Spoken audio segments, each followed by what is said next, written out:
Assalamualaikum warahmatullahi wabarakatuh. Selamat datang di channel Antoro Zaif. Semoga kita semua dalam kondisi sehat. Kisah kali ini mengangkat kisah horor tentang kereta hantu.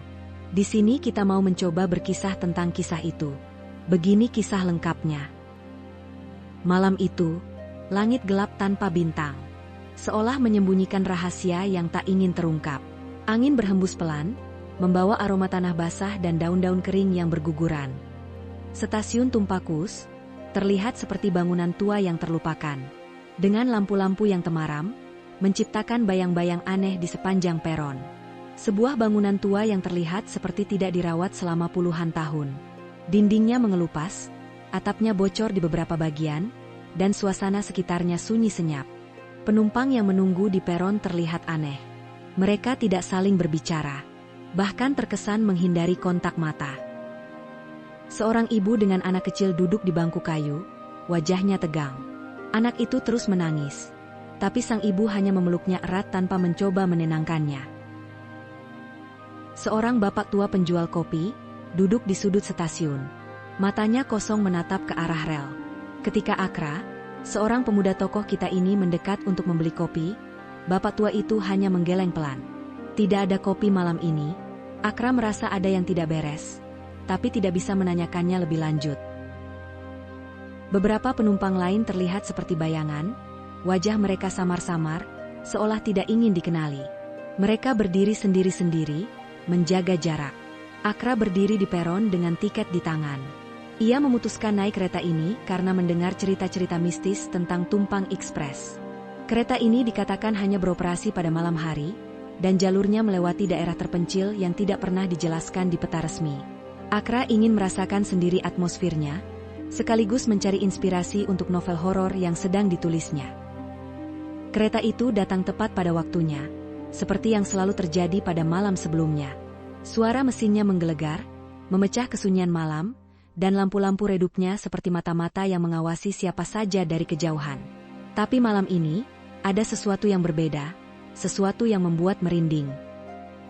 Udara terasa lebih dingin dan bisikan-bisikan aneh seperti datang dari mana saja, seolah memperingatkan Akra untuk tidak naik. Tapi ia sudah memutuskan. Ia harus tahu apa yang sebenarnya terjadi dengan kereta ini. Dengan langkah berat Akra melangkah ke dalam gerbong nomor 3. Kursi-kursi kayu tua berderit saat disentuh dan udara lembab, seolah sudah lama tidak dihirup oleh manusia. Penumpang lain duduk dengan wajah pucat dan tatapan kosong.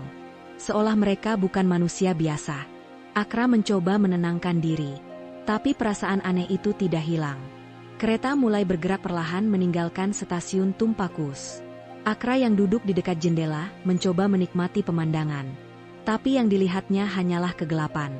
Lampu-lampu di luar hanya sesekali muncul seperti bintang-bintang yang tersesat di malam yang pekat. Suara roda kereta yang bergesekan dengan rel menciptakan irama monoton, seolah membawanya ke dunia lain. Seorang anak kecil di ujung gerbong tiba-tiba menangis, tapi sang ibu hanya membisikkan sesuatu ke telinganya. Tangisan itu berhenti seketika, tapi wajah anak itu terlihat ketakutan. Akra merasa ada yang aneh dengan mereka, seolah mereka bukan penumpang biasa tapi entah apa. Suasana di dalam kereta semakin sunyi, hanya terdengar deru mesin dan decit roda besi yang bergesekan dengan rel. Lampu-lampu di dalam gerbong redup, menciptakan bayangan-bayangan aneh di dinding. Tak lama setelah kereta melaju, seorang wanita tua dengan kebaya hitam duduk di depan Akra. Dia tidak membawa barang apapun, hanya sebuah tas kecil yang digenggam erat.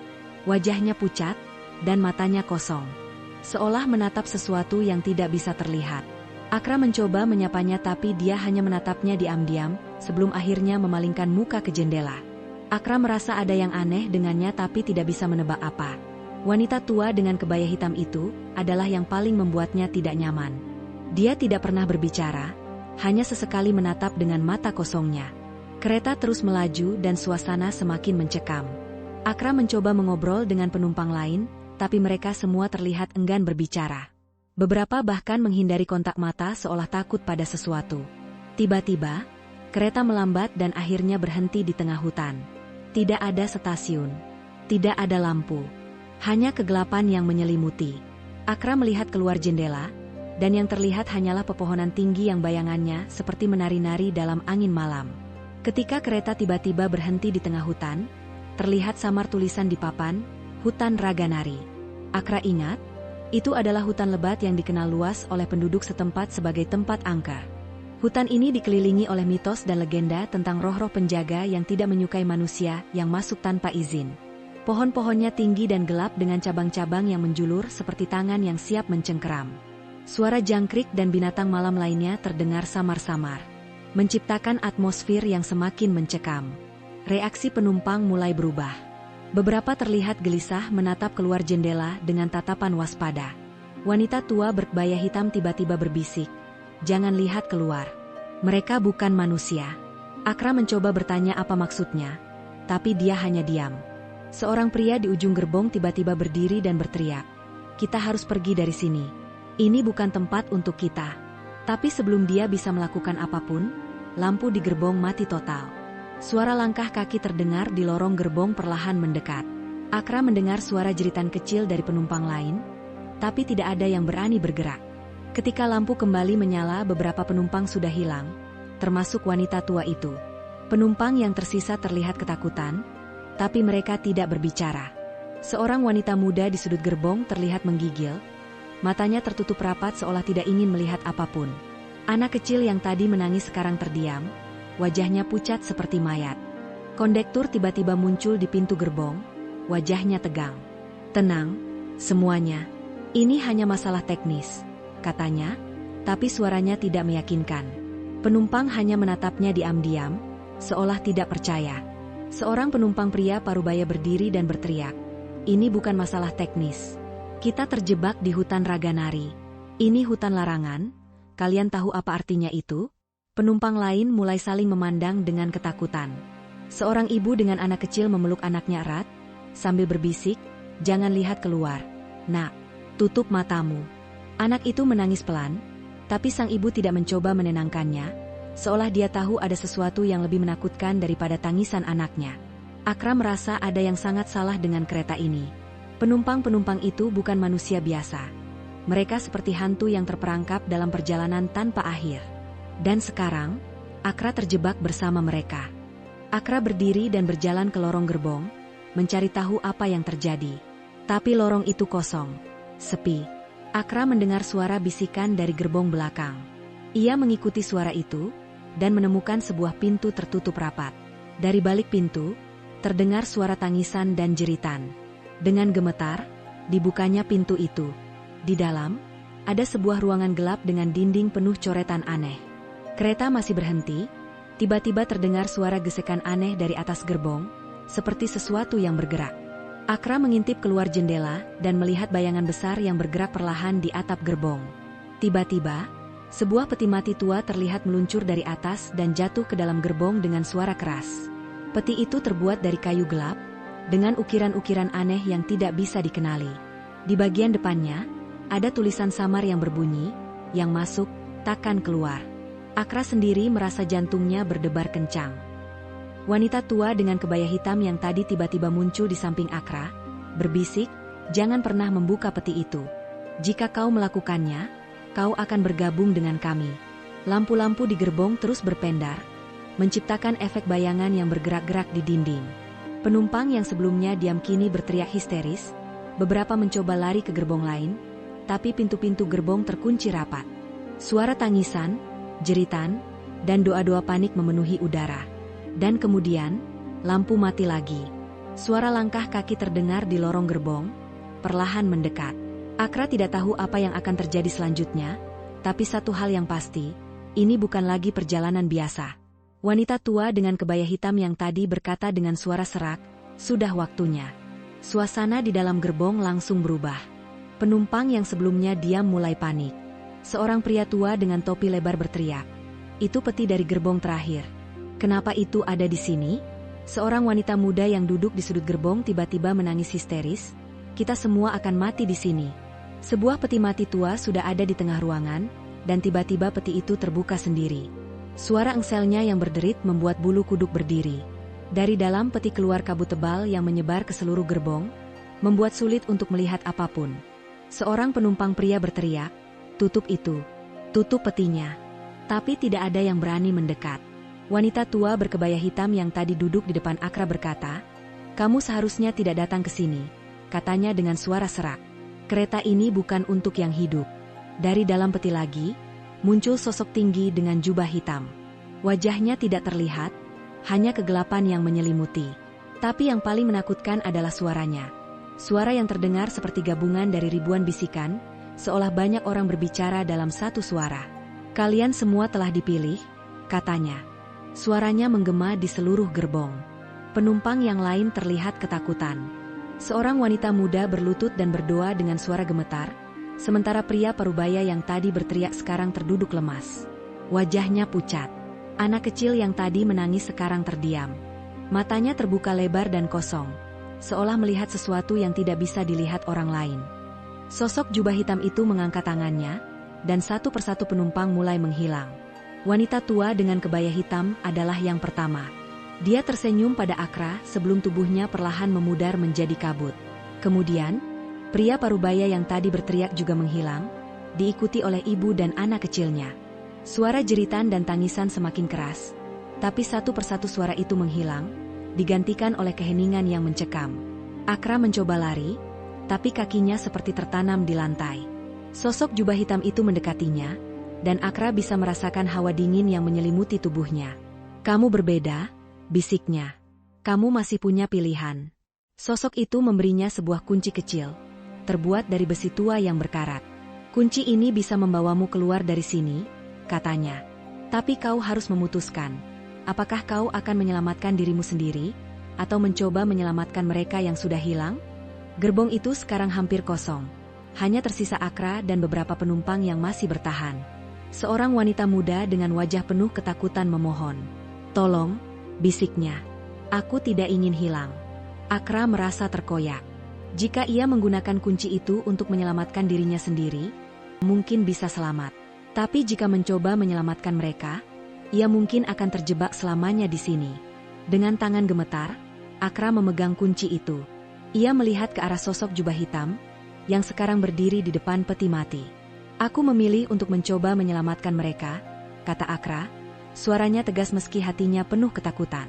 Sosok itu tertawa, suaranya seperti gemuruh guntur. "Baiklah," katanya.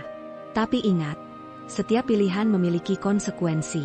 Ketika tutup peti mati itu terbuka lebar, dari dalamnya keluar cahaya terang. Akra merasakan tarikan kuat, seolah tubuhnya ditarik ke dalam peti. Sebelum semuanya menjadi gelap, Akra melihat wanita muda itu tersenyum pada Akra, seolah berterima kasih. Akra merasa tubuhnya ditarik ke dalam peti itu. Ketika ia membuka matanya, ia berada di sebuah tempat yang asing, gelap, dan penuh kabut. Langit di atasnya berwarna abu-abu pekat, tanpa matahari atau bulan. Di sekelilingnya, ia melihat bangunan-bangunan tua yang rusak, seperti stasiun kereta yang sudah ditinggalkan selama puluhan tahun. Suara angin berdesir terdengar, membawa bisikan-bisikan yang tidak bisa ia pahami. Ia mencoba berjalan, tapi kakinya seperti tertarik oleh sesuatu. Tiba-tiba, ia melihat sosok-sosok bayangan bergerak di kejauhan. Mereka adalah penumpang-penumpang dari kereta Tumpang Ekspres, wanita tua dengan kebaya hitam, pria parubaya, ibu dan anak kecil, serta wanita muda yang memohon padanya. Mereka semua terlihat seperti hantu, wajahnya pucat dan mata mereka kosong. "Kami terjebak di sini," kata wanita tua itu, suaranya parau.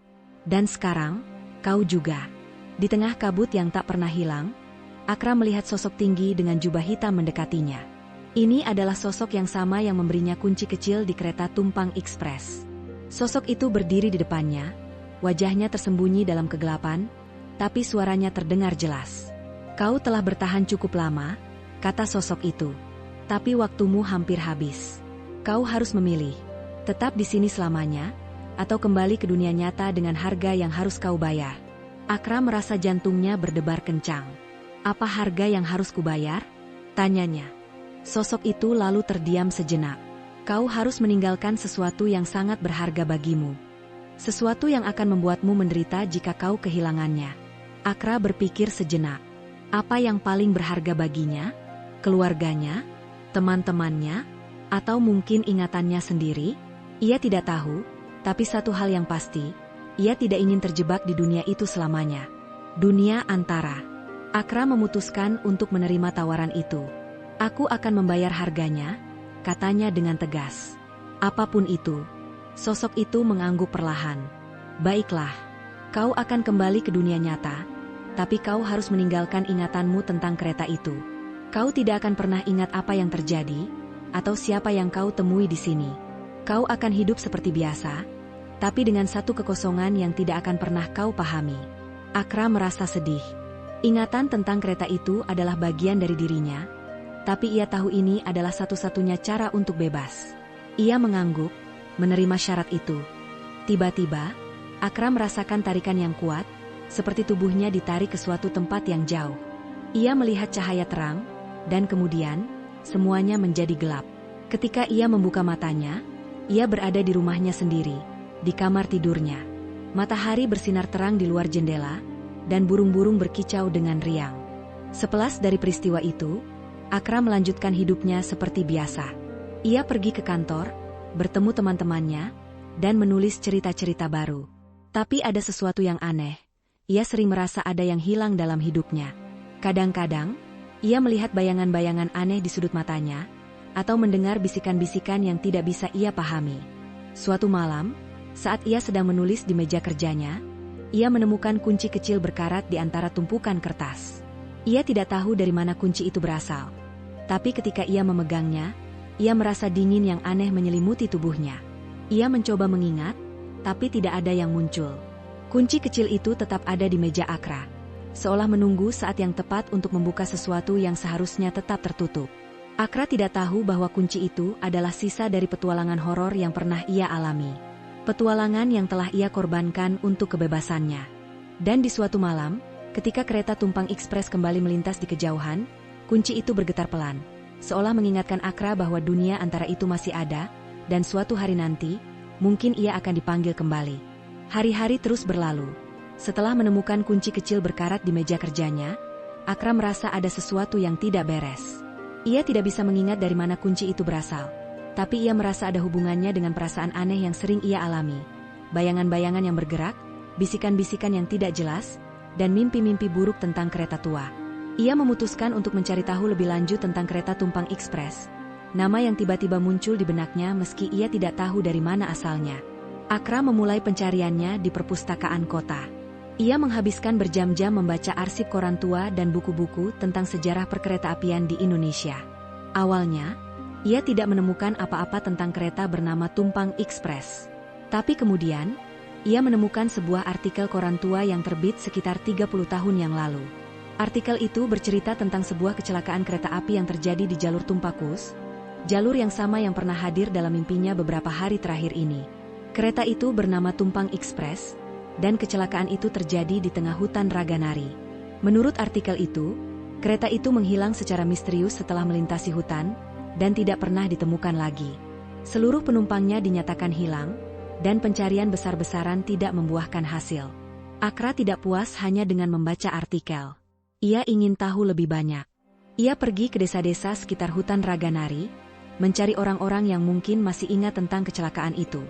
Di sebuah desa kecil, ia bertemu dengan seorang pria tua bernama Mbah Suroto, yang mengaku pernah bekerja sebagai petugas stasiun di Tumpakus. Kereta itu memang ada, kata Mbah Suroto dengan suara gemetar. Tapi bukan kereta biasa. Konon, kereta itu hanya muncul pada malam tertentu, dan hanya orang-orang tertentu yang bisa melihatnya. Aku sendiri tidak pernah naik, tapi aku ingat malam itu, malam ketika kereta itu hilang. Mbah Suroto bercerita bahwa pada malam kecelakaan itu, ada badai besar yang melanda daerah itu. Kereta Tumpang Ekspres tiba-tiba berhenti di tengah hutan, dan tidak pernah terlihat lagi. Beberapa orang mengatakan mereka mendengar suara jeritan dari dalam hutan, tapi tidak ada yang berani menyelidiki. Akra juga mendengar legenda lokal tentang kereta Tumpang Ekspres. Menurut cerita, kereta itu dikutuk karena membawa penumpang yang tidak seharusnya naik, orang-orang yang sudah meninggal tapi tidak menyadarinya. Kereta itu dikatakan sebagai kereta penjemput yang membawa arwah-arwah yang tersesat ke dunia lain. Beberapa orang bahkan mengaku pernah melihat kereta itu melintas di malam hari, dengan lampu-lampu redup dan suara mesin yang mengerikan. Tapi setiap kali mereka mencoba mendekat, kereta itu menghilang begitu saja. Akra merasa semakin penasaran. Ia memutuskan untuk pergi ke hutan Raganari sendiri, meski banyak orang menyarankannya untuk tidak melakukannya. Dengan membawa senter dan perlengkapan sederhana, ia memasuki hutan itu pada malam hari. Di tengah hutan, ia menemukan sisa-sisa rel kereta yang sudah tertutup semak belukar. Rel itu terlihat tua dan rusak, seolah sudah lama tidak digunakan. Ia mengikuti rel itu, dan tiba-tiba, ia melihat sesuatu yang membuatnya merinding. Sebuah peti mati tua yang tergeletak di samping rel. Peti itu terlihat persis seperti yang ia lihat dalam mimpinya. Di depannya, ada tulisan samar, yang masuk, takkan keluar. Akra merasa jantungnya berdebar kencang. Ia tahu ini bukan kebetulan. Setelah kembali dari hutan, Akra menyimpulkan bahwa kereta tumpang ekspres memang pernah ada, tapi nasibnya berakhir tragis. Kecelakaan itu mungkin terjadi karena jalur yang sudah tua dan tidak terawat, tapi ada juga yang percaya bahwa kereta itu dikutuk. Akra juga mulai menyadari bahwa dirinya mungkin pernah naik kereta itu, meski ia tidak bisa mengingatnya.